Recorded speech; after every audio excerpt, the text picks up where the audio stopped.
میرا جوان بیٹا فوت ہوا اچانک، تو سب سے لائق بھی تھا، سب سے قابل بھی تھا، سب سے نیک بھی تھا۔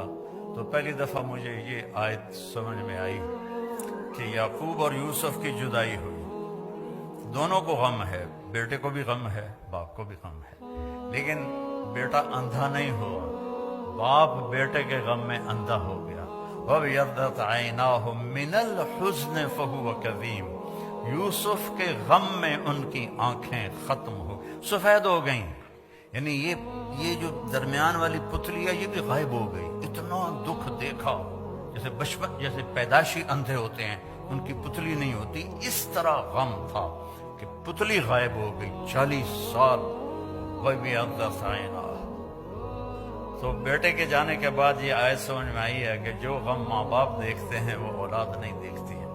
ماں سامنے گئی، باپ سامنے گیا، چاچے سامنے گئے، تائے سامنے گئے، کزن سامنے گئے، لیکن عاصم کا جانا کوئی اور طرح کا ہی تھا۔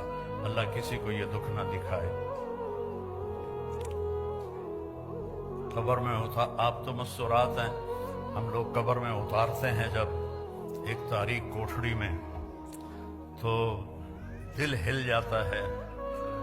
لیکن سب سے زیادہ جو دل ٹوٹا اور بکھرا وہ اپنے بچے کی قبر میں جاتے ہوئے دیکھ کے ٹوٹا۔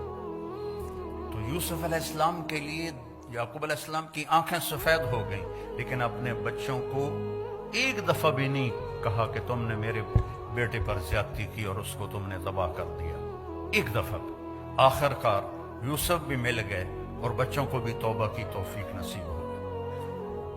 بچہ برائی کرے، غلط کرے، بچی کرے، اس کو سینے سے لگاؤ، اس کو پیار دو، آپس میں بھی پیار محبت سے رہو۔ خاوند اور بیوی آپس میں لڑ پڑیں اور پھر صلح کر لیں تو ان کے پچھلے سارے گناہ معاف ہو جاتے۔ اللہ کو یہ اتنا پسند ہے یہ عمل۔